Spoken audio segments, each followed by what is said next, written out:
And I was always interested in the work of Leonardo da Vinci. And what I feel was missing in the work of Leonardo da Vinci was the people he talked to, which they never cover. I'm sure that da Vinci did not come up with all those ideas. He must have conversed with other people that had similar interest. You know, talked of the corkscrew and the falling maple leaf gyrating down to the ground. I believe that many people influenced Leonardo da Vinci. No one comes off alone and develops a whole set of ideas, as most people think that somehow through the ether these ideas flow into your head.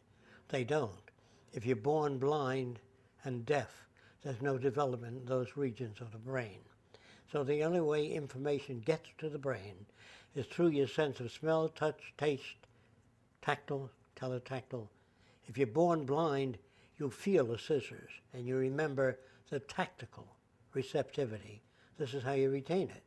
So when a blind man dreams, they usually move with the fingers. And so if you're aware of that, it increases your range of application and understanding. That's why people who use the word conscious, I'm conscious, you can't be, because you can only be conscious of the limited exposure that you've had. Let's go back to perception. Well, just walking around when I was a kid, I noticed that there were trolley cars with little platforms on the side. And if people were late for work, you see the seats ran all the way through the trolley car. There was no aisle in it. So you got on the platform and got on the seat, and those people that were late would climb on the platform and hang on. And they always had these 15 or 20 people on each side of the trolley car, and some were hit by automobiles. So they put up a sign, please, when entering the trolley, do not remain on the platform. Get in or off. That went on for 10 years. People were hit by cars. They finally took the problem to an engineering company and said, how can we keep the people off the platform? Well, they retracted it. And that was the end of that problem. In other words, putting up signs, be careful, drive carefully, school zone, children crossing, all a waste of time. Because what you really need in a school zone is a power output that's 15 miles an hour, so that you can't violate anything. Elevators don't suddenly travel at 50 miles an hour upward. They are programmed to travel at a given speed. People don't understand the tremendous advantages of technology if used intelligently. If we use the same kind of intelligence that we use in military development, we could have solved many social problems years ago. We don't, because of the separate disciplines of science. So, And other people. what are the qualities of human beings that you appreciate the most? The fact that they can learn many new things, if given a chance, if given the opportunity and the environment to do so. Other than that, human beings are extremely flexible. They can be conditioned to pull a string and release tons of nerve gas and then sleep well that night because they were told they were the enemy. It's amazing how simple their associative system is. People say, you know, they think they had a conscience, the guys that turned the gas chambers on. They had no conscience, didn't bother them at all. And not at all. The guy that didn't sleep well was the humanist, troubled by all this. See, the humanist doesn't understand that a human being can be conditioned to cut up people, torture them, do anything without feeling any kind of pain at all. In fact, waiting for the next events. Nobody out there is to be blamed for their behavior, is what I'm trying to say. There'll be no prisons, no police, no government. As long as you've got government, you're going to have the basis of corruption. You're going to have high-tech installations which are capable of decision-making and restoring the damaged earth that we've built, all the pollutions and poisons we put into the oceans, all that can be cleaned up by science and technology. We still can do that. But to blame people for what they are is a system that was used to try to keep people in line. So they were forced into that crap. Banking institution is one of the most corrupt in the world.